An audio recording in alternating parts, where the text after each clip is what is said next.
O verso que nós vamos ler é um verso do primeiro capítulo. Quando nós começamos a ler esse livro, aqui há 2 dias atrás, nós lemos a partir do segundo capítulo. Lemos o segundo capítulo todo, depois eu expliquei um pouco. Ontem nós lemos o capítulo 3, eu também expliquei um pouco. Hoje eu queria fazer um retorno. O capítulo 2 é divindade e serviço divino. O capítulo 3 já trata de Krishna mesmo, da pessoa que promove o serviço divino e que é a divindade suprema. O capítulo 1 do Bhagavatam é perguntas dos sábios. Então, no início das perguntas, os sábios fazem uma abordagem a Suta Goswami muito importante, muito interessante. Então, os sábios abordam Suta Goswami com uma expectativa. A expectativa de ouvir dele algo muito significativo. E qual é o significado que eles esperam? Para que eles estão abordando Suta Goswami? Eles estão extremamente interessados em que Suta Goswami dê para eles o conhecimento que eles precisam obter para encarar uma certa situação que está chegando. Por isso eles fizeram esse retiro. Eles saíram de suas atividades rotineiras em várias partes do mundo, foram até Naimisharanya, se sentaram em Naimisharanya com um objetivo. Agora nós temos um objetivo. Nós precisamos saber o que fazer agora que Krishna está saindo do planeta, que tem sinais muito inauspiciosos em toda parte. Como nós vamos encarar a nova era que está chegando, que é a era de Kali? Essa é a grande preocupação. O que vamos fazer daqui para frente? Nós já fizemos, até agora nós sabíamos o que tínhamos que fazer, que era chegar até aqui. Agora que nós chegamos até aqui, nós precisamos obter o resultado. Então observem como eles, os sábios, abordam Suta Goswami como a fonte de respostas para as perguntas que eles têm. Então esse é o verso que eu vou ler agora. O verso que nós vamos ler é o verso 22 do capítulo 1 do canto 1. E o título do capítulo é Perguntas dos Sábios. Então, o verso é Tvanasandarsito datra dustaram nistitir satam kalim satvaharam pursam karnadhara e varnava. Tuam, vossa excelência, a nós, Sandarshita, encontro, Dhatra, pela providência, Dustaram, insuperável, Nistitir Shatam, para aqueles que desejam atravessar. Kalim, a era de Kali. Satwaharam, aquilo que deteriora as boas qualidades. Punsam, de um homem. Karnadhara, capitão. Iva, como. Arnavan, o oceano. A tradução é a seguinte: julgamos ter encontrado Vossa Excelência pela vontade da providência, apenas para que possamos aceitar-te como capitão do navio, para aqueles que desejam cruzar o perigoso oceano de Kali, que deteriora todas as boas qualidades de um ser humano. Perceberam? Então eles estão aqui explicando o seu objetivo. Por que nós estamos abordando o Senhor Suta Goswami? O que é que nós queremos do Senhor? E eles estão fazendo de uma maneira poética, porque o próprio Bhagavatam é uma grande poesia. Eles estão fazendo de maneira poética, com a sensibilidade suficiente para despertar em Suta Goswami a compreensão de que eles não são bobos, de que eles sabem que ele vai dar tempo para ele falar, que eles sabem que Suta Goswami tem a mensagem, tem propriedade sobre o assunto do qual vai falar. Então eles precisam expressar os seus pensamentos como o Rupa Goswami nos recomenda, como ele nos recomenda, que é revelar a mente em confidência. Então eles estão fazendo exatamente isso. um ato amoroso de acolher a pessoa que vai pregar e dizendo para ele que o que passa confidencialmente na mente deles. Eles agora estão expressando qual é a razão pela qual eles saíram dos lugares onde moram, onde pregam, onde vivem, para fazer um retiro em Naimisharanya, para poder pensar em quê? Qual o objetivo? Quem poderia dizer daqui o que eles querem? Eles querem saber como é que eles vão encarar a chegada da Era de Kali. Isso mesmo, olha só. Para que possamos aceitar-te como capitão do navio para aqueles que desejam cruzar o perigoso oceano de Kali. E aí ele define qual é o perigo do oceano de Kali. Deteriora todas as boas qualidades de um ser humano. Essa é a era em que nós estamos vivendo. Uma era em que as boas qualidades dos seres humanos são naturalmente deterioradas. Então,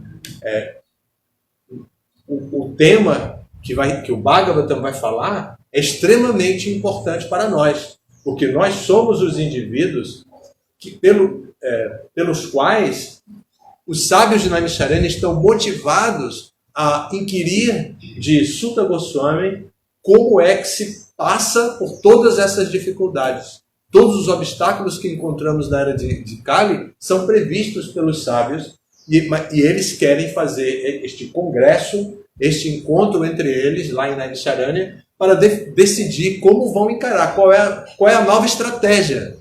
Qual é a nova estratégia? Porque do jeito que nós fizemos até agora, talvez não funcione para o futuro. Porque agora está entrando um grande oceano, um perigosíssimo oceano, que é a Era de Kali. Então, como vamos atuar? Essa é a grande preocupação. É importante que a gente entenda como o Bhagavatam se desenvolve. Aí, quem é essa pessoa? Quem é Suta Goswami? Quem é a pessoa que foi colocada nessa providência nessa posição e por quem ele foi colocado? Essa pessoa é alguém que escutou este tema de outra pessoa, de outro grande sábio. Então ele é o representante de Shukadeva Goswami na conversa de Shukadeva Goswami com Parikshit Maharaj, e quando Parikshit Maharaj fez algumas perguntas e Shukadeva Goswami respondeu. Então, como Shukadeva Goswami respondeu e ele escutou, ele entende que ele é a pessoa que deve realmente responder as perguntas. E quem colocou ele nessa posição? De acordo com os sábios, foi a providência divina, a pessoa suprema, que criou aquela situação de fazer com que ele estivesse presente ali, para que ele pudesse dizer para as pessoas o que ele ouviu de Shukadeva Goswami a respeito das perguntas feitas por Parikshit, que estava ameaçado de morte. Como Parikshit estava com um tempo de morte, de vida definido, ele tinha mais 7 dias de vida, Parikshit Maharaj estava preocupado em saber como ele ia viver. Então, os sábios da Naimisharanya entenderam que o conhecimento que eles precisavam era esse conhecimento, o conhecimento em que a morte pode ser um evento a qualquer instante, diferente de anteriormente, que a morte acontecia quando o sujeito concluía todas as atividades do corpo, quando o corpo já não tinha mais energia nenhuma. Como que na Era de Kali seria diferente? Na Era de Kali a pessoa pode morrer a qualquer instante, não importa que idade tenha. Ninguém sabe ninguém sabe a proximidade que ele próprio tem da morte. Pode ocorrer a qualquer instante.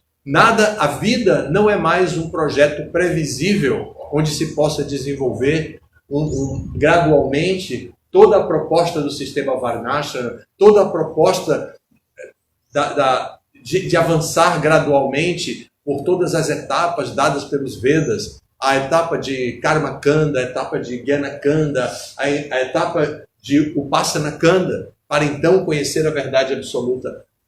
A hora é esta, o momento é já. E agora, em Kali Yuga, a pessoa que vive em Kali Yuga precisa estar desperto para essa urgência que existe. E este é um tema do Congresso dos Sábios de Naimisharanya, com Sutta Goswami, localizado em Naimisharanya. Então, eu tendo explicado essa parte do verso, agora vamos ao significado de Prabhupada. A era de Kali é muito perigosa para o ser humano. A vida humana destina-se simplesmente à autorrealização.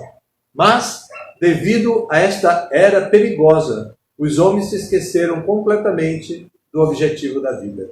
Nesta era, a duração de vida decrescerá gradualmente. As pessoas gradualmente perderão a memória, os sentimentos mais finos, a força e melhores qualidades. Uma lista de anomalias para esta era é dada no 12º canto desta obra, de modo que esta era é muito difícil para aqueles que querem utilizar-se desta vida para a autorrealização. As pessoas estão de tal modo atarefadas com o gozo dos sentidos que se esquecem completamente da autorrealização.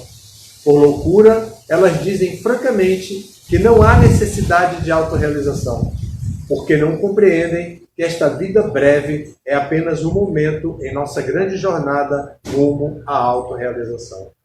Todo o sistema de educação é engrenado para o gozo dos sentidos, e se um homem erudito meditar sobre isto, verá que as crianças desta era estão sendo intencionalmente encaminhadas aos matadouros da assim chamada educação. Os homens eruditos, portanto, devem tomar cuidado com esta era, e se desejam realmente atravessar o perigoso oceano de Kali, têm que seguir os passos dos sábios de Naimisharanya e aceitar Sri Sutta Goswami, o seu representante autêntico, como o capitão do navio. O navio é a mensagem do Senhor Shri Krishna, sob a forma do Bhagavad Gita ou do Srimad Bhagavatam. O significado desse nem precisa explicações muito profundas, não é?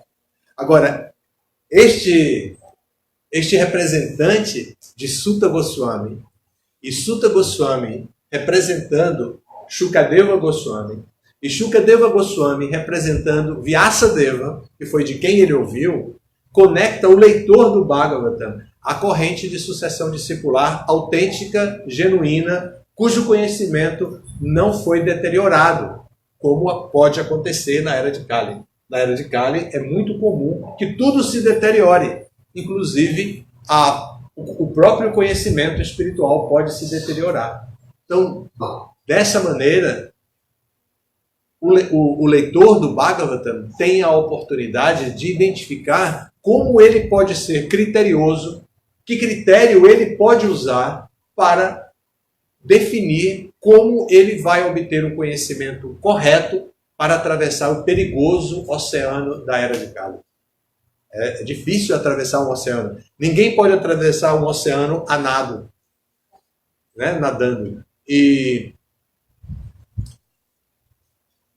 mesmo que seja um grande nadador, ele não vai conseguir atravessar um oceano a nado. Nem tampouco com uma canoa, com uma jangada, como é típico daqui do Ceará, com uma jangada. Ele não vai conseguir atravessar o oceano com a jangada. Ele precisa de um navio adequado. E o navio tem que ser transatlântico mesmo. O navio tem que ser transoceânico, para que possa levá-lo por este oceano da era de Kali, sem ser derrubado, vítima dos diferentes obstáculos que ele vai encontrar ao cruzar um oceano. Na história do descobrimento do Brasil, nós temos essa informação desde muito cedo se diz descobrimento do Brasil, perdoe os historiadores, mas na verdade foi a invasão do Brasil, né? Quando o Brasil foi invadido pelos portugueses e também por outros povos europeus que estavam naquela época querendo expandir seus territórios e conquistar novas riquezas pela natural cobiça humana. Então eles vieram parar no Brasil, descobriram esse néctar e vieram para aqui, invadiram o Brasil, mataram muitos dos índios, dominaram os índios e até hoje estão nessa viagem, né, de dominar os índios, de não dar a eles o que eles precisam para viver sua experiência como os indivíduos que são de acordo com a cultura que eles têm, com as tradições que eles têm. Então, apesar dessa invasão, no momento que eles fizeram essa invasão, eles vieram com... não eram navios, porque não tinha característica de navio, mas eram embarcações. As embarcações que chegaram aqui eram apropriadas para cruzar o Oceano Atlântico, saíram de lá, de Portugal, eram necessárias, eram importantes para cruzar o Oceano Atlântico, mas eles encontraram muitos obstáculos. Tiveram doenças dentro dos navios, ameaça de acabar com as provisões de alimentos que eles próprios tinham trazido, ondas muito grandes eles tiveram que enfrentar, depois calmaria, passaram por um momento que não tinha vento suficiente, não tinha a energia que eles precisavam para se locomover, porque as embarcações deles eram a vela, não eram embarcações como hoje temos com outra fonte de energia. A fonte de energia era energia natural. E de repente eles relatam que houve calmaria e que no meio do oceano não tinha vento nenhum, eles ficaram lá parados, não podiam nem dar um mergulhinho e voltar, porque era muito perigoso o oceano. Bom, então, aqui eles estão identificando que a Era de Kali é um perigoso oceano e que precisa de um navio e de um capitão. Essa palavra agora é bem perigosa no Brasil, a palavra capitão. Então, por favor, procure entender que o livro foi escrito antes da era que estamos vivendo no Brasil, da era política que estamos vivendo no Brasil. Não tem nenhuma relação, tá? Não é apologia a nenhuma linha política que utiliza certas palavras como essa, tá bom? Então, o significado de Prabhupada é muito claro aqui. O significado de Prabhupada é muito profundo. Aqui sim nós temos um exemplo perfeito do êxtase de Prabhupada, explicando o assunto mais fundamental da existência humana. Encontrar o capitão que possa ajudá-lo a cruzar o perigoso oceano da vida.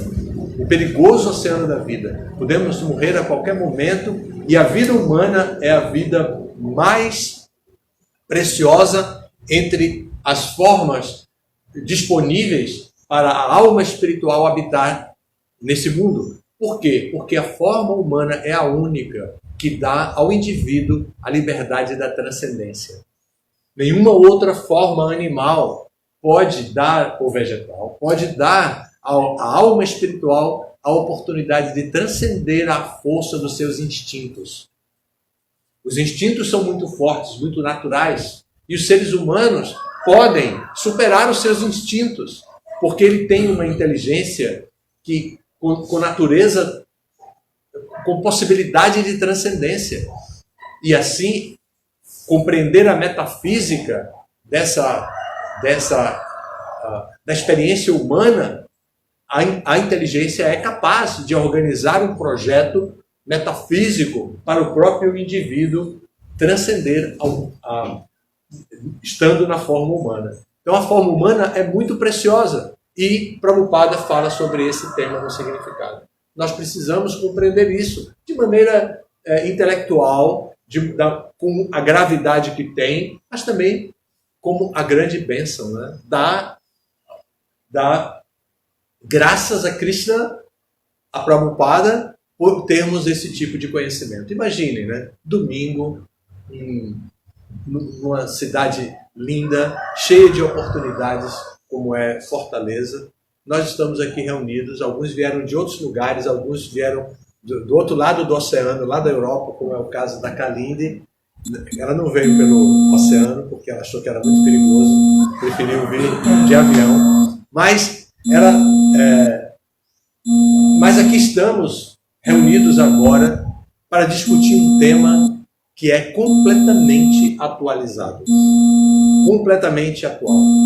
Nós estamos vivendo a vida humana está se esgotando, acabando, cada dia que passa é um dia perdido, e A gente tem que aprender a transformar esse dia perdido em dia ganho, para não ser usado como um dia perdido. A gente tem que lembrar de qual é o objetivo da vida. Prabhupada aponta aqui que o erro dos seres humanos nesta era é pensar que a vida é para o gozo dos sentidos. Então ele usa o dia para o gozo dos sentidos e perde o dia. Quem usa o dia para gradualmente avançar no caminho da autorrealização ganha o dia. Então um dia ganho é um dia próximo da liberdade do cativeiro do corpo material para a alma espiritual. Um dia perdido significa dar para a alma espiritual mais uma bagagem para ela levar para a próxima experiência de vida. Porque o gozo dos sentidos produz a reação de ganharmos uma malinha. Pode ser grande, pode ser menor, mas ganhamos uma malinha. Cada dia a gente ganha uma mala para a nossa viagem até a hora da morte. Quando a gente chega no porto da morte, cheio de bagagem, não se preocupem, porque não tem que pagar excesso de bagagem. Não precisa se preocupar com isso. Porque qualquer bagagem que você levar pode cruzar o limite, o portão da morte. Eles têm uma maneira de compactar toda essa bagagem em sementes que são plantadas dentro do coração da alma espiritual, de uma maneira impressionante. É uma tecnologia que os aeroportos ainda não descobriram. Que, imagine, a gente chega com uma bagagem enorme e eles simplesmente compactam tudo aquilo numa pequena sementinha e diz: aqui dentro desse envelope estão suas 2 malas. Quando chegar lá, você vai outra vez passar por uma máquina como um raio-x e as malas aparecerão outra vez. Essa tecnologia não existe. E eles ainda poderiam explicar: nós estamos fazendo isso para evitar o peso durante a viagem e para não ocupar tanto espaço no bagageiro do avião. Mas eles não descobriram isso. Mas na morte verdadeira, mesmo no portão da morte, é assim mesmo que acontece. Chega toda a nossa bagagem e elas são compactadas e se transformam em bija, sementes, que vão ser plantadas no coração. Quando os desejos materiais surgem através do contato dos sentidos com os objetos dos sentidos, então aquela sementinha diz: eu tenho aqui o que você precisa para satisfazer seu desejo. Eu tenho aqui. Aí a sementinha põe 2 folhinhas, que nem o pé de feijão que a gente estuda no primeiro ano da escola. Não é, Nandinho? Você que está mais perto disso. Você já colocou um feijão no algodão, né? Com o que é que põe? Qual é o líquido? Água. Então põe o algodãozinho com água. O que acontece com o feijão? Desabrocha. Ele germina ali. Então, da mesma forma, a sementinha no nosso coração, quando os desejos chegam pela contemplação dos objetos dos sentidos, que a pessoa chegou lá, aí a mala que ele trouxe aparece. E aí, quando essa mala aparece, quando a semente desabrocha, ele começa a encarar toda a experiência de vida passada que ele ficou devendo.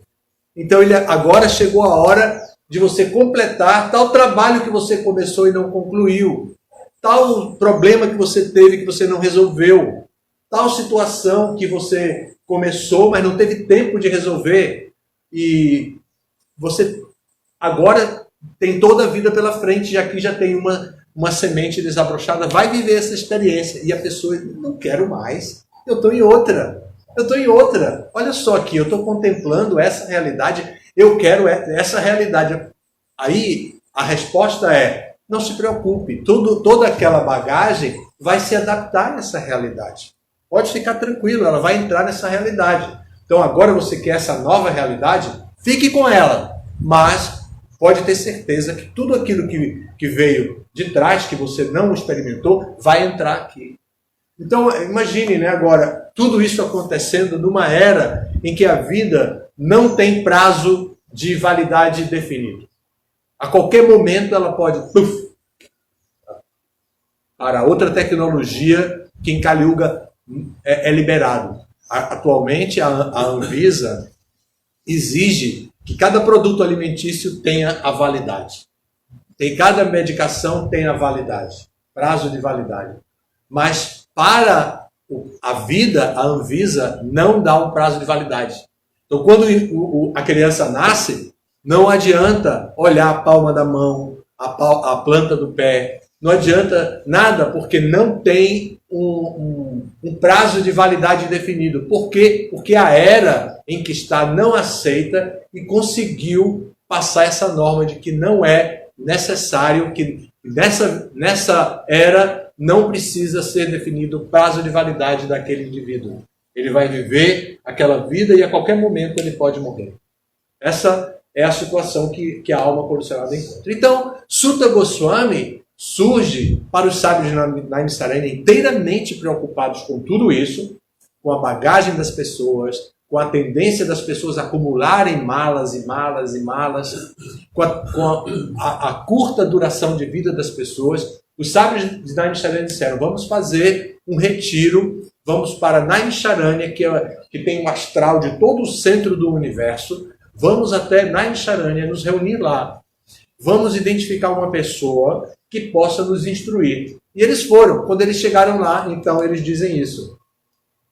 Julgamos ter encontrado Vossa Excelência pela vontade da providência, apenas para que possamos aceitar-te como capitão do navio, para aqueles que desejam cruzar o perigoso oceano de Kali, que deteriora todas as boas qualidades de um ser humano. Então, assim, eles abordam Sutta Goswami, e então o tema é trazido para a discussão. Sutta Goswami vai começar a falar e fala até o 12º canto. Vocês observaram como o Prabhupada é cuidadoso e como o Prabhupada é genial no significado dele? O que é que ele diz no significado aqui? Olha só. Uma lista das anomalias para esta era é dada no 12º canto desta obra. Olha, nós estamos no primeiro canto e ele já está motivando o leitor para chegar no 12º canto. Então olha como o Prabhupada é cuidadoso com o leitor. Eu entendo, são muitos livros, esse é o primeiro canto, você vai chegar no 12º canto, mas entenda, lá no 12º canto, você vai encontrar mais detalhes do tema que a gente está falando aqui. Se esse tema agora é importante, a filosofia que aborda esse tema é importante, lá na frente você vai encontrar detalhes que como se aplicam à sua cultura. Por isso, vale a pena ler até o 12º canto. É isso que o Prabhupada está dizendo aqui, como professor perfeito, como mestre perfeito. Então, nós somos os leitores do Bhagavatam. Nós somos as pessoas beneficiadas por este congresso lá de Naimisaranya, feita há 5.000 anos. Nós somos essas pessoas. Essas pessoas de 5.000 anos atrás, aqui, estão discutindo temas para o nosso benefício. Nós estamos aqui vivendo um momento muito especial, que é o momento de obter um conhecimento que transita há 5.000 anos na face da Terra e que foi produzido pela responsabilidade de líderes muito, mas muito responsáveis e capazes. Então eles produziram esse tema, mantiveram esse tema, o tema vem transitando por todos esse tempo e agora chega até nós, dado por Prabhupada. Essa é a nossa experiência humana. Olhem que benefício maravilhoso temos, apesar da era de Kali.